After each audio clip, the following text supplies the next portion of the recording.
नमस्कार, मैं हूं अस्मिता दुबे। वट सावित्री के व्रत की सभी महिलाओं को बहुत बहुत शुभकामनाएं। इस बार वट सावित्री पर अनोखा संयोग बन रहा है। इस साल वट सावित्री के दिन ज्येष्ठ अमावस्या और शनि जयंती का दुर्लभ संयोग बन रहा है। कैसे इस दिन पूजा करने से आपको मिलेगा आरोग्य और धन, आपको बताएंगे। पूजा का पूरा विधि विधान, मनोकामनाएं पूरी करने वाले महा उपाय, ये सब बताने के लिए हमारे साथ स्टूडियो में मौजूद हैं डॉक्टर वाई राखी जी। बहुत बहुत स्वागत है आपका। नमस्कार, थैंक यू सो मच। बिल्कुल, तो सबसे पहले मैं आपसे यही जानना चाहूंगी कि आखिर वट सावित्री व्रत का महत्व क्या है। इस व्रत के महत्व के बारे में मैं आपको जितना भी बताऊं, ये समझेगा कि सूर्य को रोशनी दिखाने के बराबर है। सबसे पहले देखने वाले सभी लोगों को वट सावित्री के व्रत की बहुत सारी शुभकामनाएं, और केवल महिलाओं को नहीं, पुरुषों को भी, क्योंकि ये व्रत आप ही के लिए होता है। मैं आपको बता दूं, आपकी भाषा में अगर समझाऊं तो वट सावित्री व्रत एकदम करवा चौथ की तरह होता है, लेकिन करवा चौथ से भी ज्यादा इसके कुछ नियम और रूल्स होते हैं। ये व्रत सुहागनें अपने पति की लंबी उम्र के लिए रखती हैं। सावित्री ने ये व्रत रखा था, आपको याद है ना, और कहा जाता है उन्हीं के नाम पर ये व्रत रखा गया है। अपने पति के प्राण तक वो बचा कर ले आई थी, अपने पति की लंबी आयु के लिए और सदा सुहागन रहने के लिए और अखंड सौभाग्यवती रहने के लिए ये व्रत रखा जाता है। और एक वृक्ष की इसमें पूजा की जाती है, जो कार्यक्रम में हम आपको आगे बताएंगे। यूपी, बिहार, एमपी, अलग अलग राज्यों में अलग अलग तरीके से इस व्रत को रखा जाता है और सबके नियम अलग होते हैं। आप इस व्रत को जरूर रखें और वैसे रखें जैसे आपकी सासू माँ कहती है, जो आपके घर के नियम है उन नियमों के अनुसार, लेकिन एक जनरल नियम हम आपको जरूर बताएंगे। बिल्कुल, तो हर एक नियम यहाँ पर बताने की कोशिश आप सभी को की जाएगी। और जैसा कि आपने बताया कि अलग अलग राज्यों में अलग अलग प्रथाएं हैं, लेकिन सबसे पहले हम यही जानना चाहेंगे कि आखिर इस व्रत की मुहूर्त क्या है, विधि क्या है।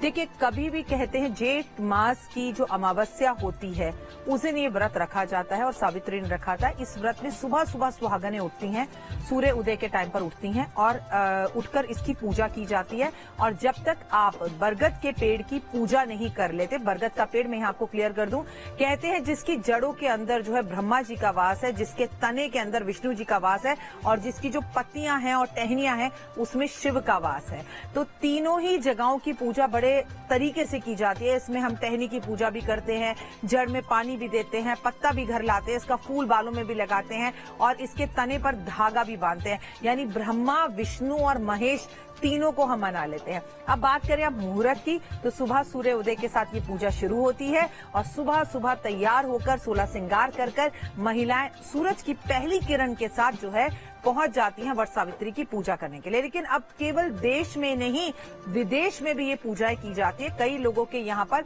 वट सावित्री की पूजा करने के लिए पेड़ों के पास ना जाकर घर में एक छोटे से गमले के अंदर या एक पेड़ के पत्ते को लेकर भी इसकी पूजा करने का विधान है। तो इसका जो मुहूर्त इस बार बन रहा है वो 19 तारीख को, 19 मई 2023 दिन है, शुक्रवार का। ओए होए, शुक्रवार का दिन वैसे ही लक्ष्मी जी का दिन होता है, महिलाओं का दिन होता है। तो सुबह से आपको ये पूजा आरंभ करनी है, क्योंकि अमावस्या की तिथि 18 तारीख की रात को ही शुरू हो जाएगी। बिल्कुल, तो तिथि रात को ही शुरू होगी, ऐसे में सुबह सुबह उठते ही पूजा पाठ करनी है, इसके लिए तैयारी भी करनी होगी। तो फिर तैयारी भी जानना चाहेंगे कि आखिर क्या कुछ तैयारियां यहाँ पर की जाती है, सामग्रियां क्या कुछ इकट्ठा की जाती है। सामग्री की बात कर लेते हैं। तैयारियां, इसमें महिलाएं नए कपड़े पहनती हैं। कई महिलाओं के यहाँ पर ऐसा रिवाज है कि उनके जो शादी का जोड़ा था वो पहनती हैं। कई को उनकी सासू माँ नए कपड़े देती हैं और इसके अंदर 16 श्रृंगार किए जाते हैं, नई नई चूड़ियां पहनी जाती हैं। लाख की चूड़ी पहनने का विशेषकर महत्व होता है और कांच की चूड़ी पहनने का विशेषकर महत्व होता है। इस दिन आप एक जो है बांस की टोकरी बनाते हैं, उसके अंदर समस्त सामग्री रखते हैं। जैसे कि आप जानते हैं बाजार में बड़ा अच्छा खरबूजा, तरबूज आया हुआ है, तो वो रखा जाता है। खीर पूरी बनाई जाती है। इसके अंदर आप पंखा जरूर रखते हैं, एक पंखा रखा जाता है, कच्चा सूद रखा जाता है, घी का दिया जलाया जाता है, कुछ कच्चे चावल, रोली मोली, कपूर, अगरबत्ती रखी जाती है। और ये समस्त सामग्री लेकर जो है आप पहुंचते हैं पेड़ के पास, और जहां पर बरगद के पेड़ की आप पूजा करते हैं। सामग्री के साथ साथ एक नारियल भी रखा जाता है, क्योंकि हमारे यहाँ कलश स्थापना, नारियल, पान के पत्ते, इनका विशेष महत्व है। और बालों के लिए गजरा और पेड़ के ऊपर चढ़ाने के लिए भी फूल पत्तियां रखी जाती है। कई लोगों के यहाँ पर सत्यवान और सावित्री की तस्वीर भी रखी जाती है। ये हर किसी के अलग, यूपी में अलग है, बिहार में अलग है, एमपी में अलग है। तो जैसे आपके घर में सालों से उतारा है वैसे कीजिए। बिल्कुल, तो जैसे जैसे सालों से होता आ रहा है वो करना है, और कुछ नियम है जो आप हमें एक एक करके बताती जाएंगी। लेकिन इस पूजा को लेकर, इस व्रत को लेकर कई तरह की मान्यताएं हैं। वो मान्यताएं क्या हैं, कथा क्या है? जी, मान्यताएं इतनी है कि जब तक आप पूजा नहीं करते, आप जल भी ग्रहण नहीं करते। जब आप पूजा कर लेते हैं, पेड़ के पास समस्त सामग्री अर्पण कर देते हैं, तो उसके बाद आप जब पेड़ की परिक्रमाएं करती है महिलाएं और कच्चा सूत बांधती हैं, 7 जन्म के लिए मुझे यही पति चाहिए और उनकी लंबी उम्र है और मैं 7 जन्मों तक सुहागन रहूं, तो फिर जो है गीत गाती हैं, लोकगीत। वो लोकगीत बहुत ही मधुर होते हैं और मतलब इतनी खूबसूरत वाइब्रेशंस होती हैं कि आप सोचेंगे ना तो आपको देखकर आनंद आ जाएगा कि कलरफुल कपड़ों में गजरा लगाए हुए, अलग अलग कलर के कपड़े और साड़ियां पहने महिलाएं जो है गीत गाती हुई और जो है अपने पति की लंबी उम्र की। से आपने कहानी बताई, ये कहानी बताती है कि अपने पति की जान बचाने के लिए सावित्री ने किस तरह से चालाकी के साथ यमराज से भी लड़ गई और उनको भी कहीं ना कहीं कंफ्यूज कर दिया। जी। तो अब कहीं ना कहीं जिस तरह से ये व्रत महिलाएं रखती हैं, इसको लेकर नियम भी काफी ज्यादा होंगे। तो ऐसे में हम ये भी जानना चाहेंगे कि क्या खास नियम है, क्योंकि आपने अलग अलग राज्यों के अलग अलग नियम का भी जिक्र किया है। तो ऐसे क्या कुछ खास है जो जनरल नियम है? अस्मिता, मैं आपको पहली बात बता दूं कि औरत चाहे तो घर बसा भी सकती है, औरत चाहे तो घर बर्बाद भी कर सकती है। सावित्री नहीं, दुनिया की हर औरत में इतनी शक्ति होती है। मैं आपको यहाँ एक बात बता दूं कि जनरल नियम इसके ये है कि हम इसमें वट के पेड़ की ही पूजा करते हैं, हम इसमें कच्चा सूद जरूर बांधते हैं, हम नाक से अपनी मांग भरते हैं, पतिदेव से अपनी मांग भरवाते हैं, उनके पैर छूते हैं, लोग गीत गाते हैं। इस दिन हम अपने घर में पक्का खाना बनाते हैं, इस दिन हम पूरी बनाते हैं, इस दिन हम हलवा बनाते हैं, इस दिन हमारे यहाँ कद्दू की सब्जी बनती है। और इस दिन जो महीने का सीजन का फल होता है, जैसे कि गर्मियां, आम, तरबूज, खरबूजा, केला, ये सब चीजें पूजा में जरूर रखी जाती हैं।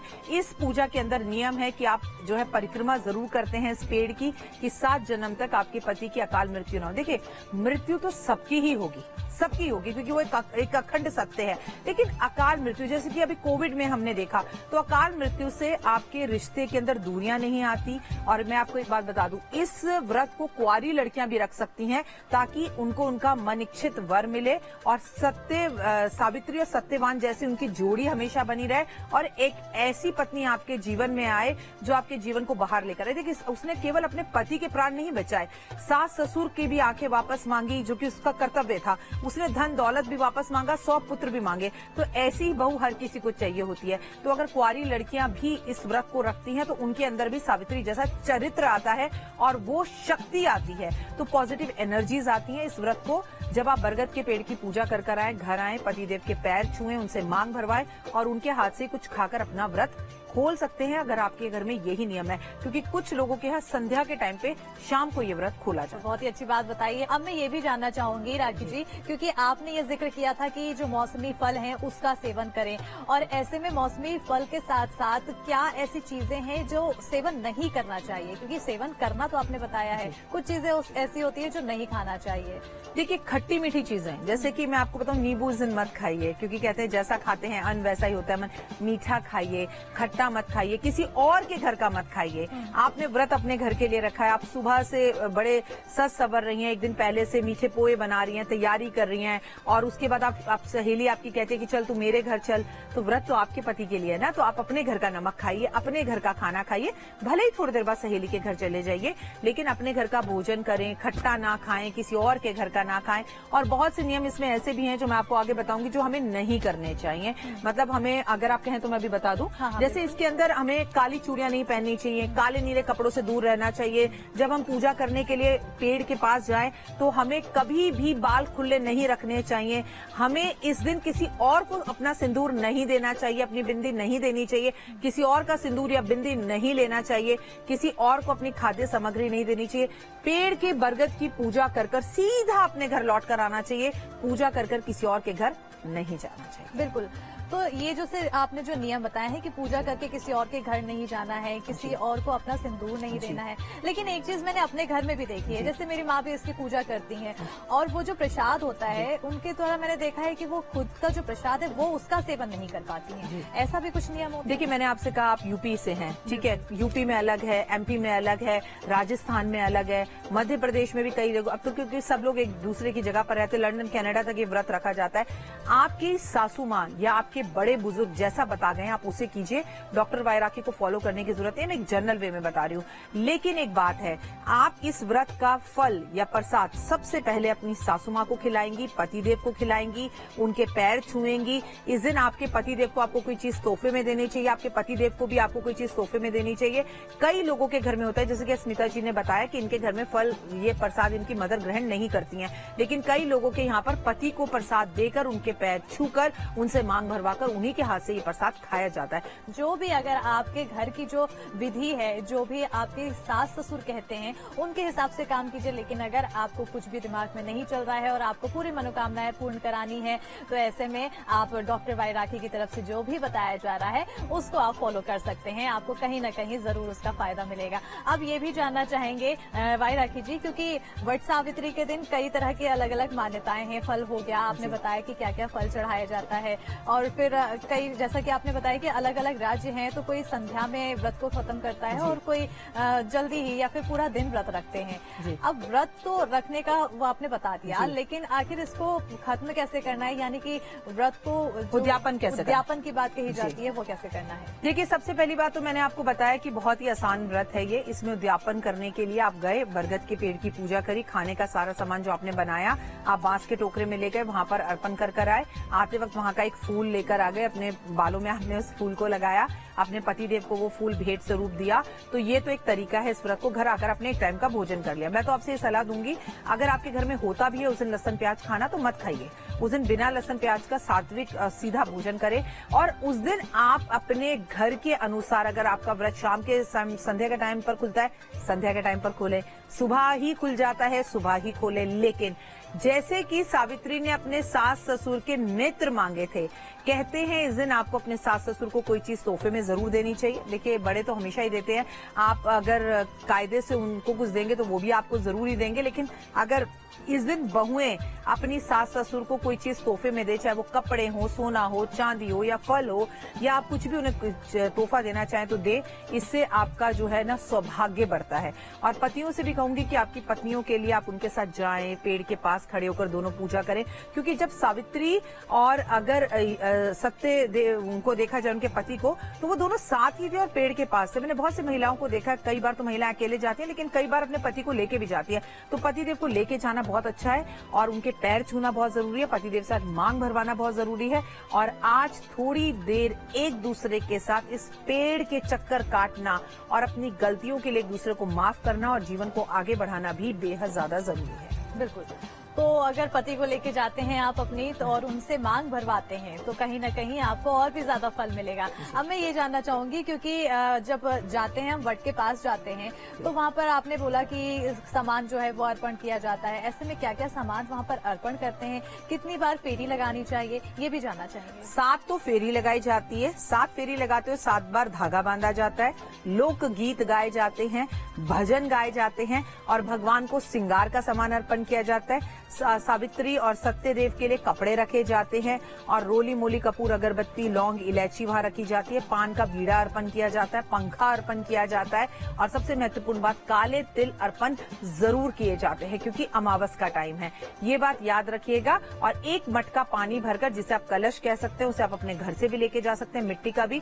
तो एक मटका भरकर कलश का आपको उसके जल में सींचना है, जल से सींचना है जड़ों को, क्योंकि जड़ में ब्रह्मा जी का वास है, तने में विष्णु जी का वास है, पत्तियों और टहनियों के बीच में शिव का वास है। तो ऊपर से लेकर नीचे तक उस पेड़ को स्पर्श करना है, उसकी मिट्टी को गीली अपने माथे पर लगाना है, उस गीली मिट्टी को जहां जल दिया है अपने पतिदेव के माथे पर भी लगाना है। इससे आपको बहुत लाभ होगा और जीवन के अंदर आपको बहुत ज्यादा कामयाबी मिलेगी। और बिल्कुल, तो बहुत ही अच्छी आपने बातें बताई हैं और सबसे अच्छी चीज मुझे इसकी कथा लगी कि किस तरह से सावित्री माँ ने अपने पति की जान बचाई और उसके बाद फिर पूरे विधि विधान के साथ इस पूजा का ये जो ट्रेंड चला आ रहा है, जो पूरी प्रथा चली आ रही है, उसको अब भी महिलाएं पालन करती हैं और अखंड सौभाग्यवती रहने की कामना करती हैं। बहरहाल, हमारे साथ इस कार्यक्रम में जुड़ने के लिए बहुत बहुत शुक्रिया वाई राखी जी, आपने हमें अपना समय दिया।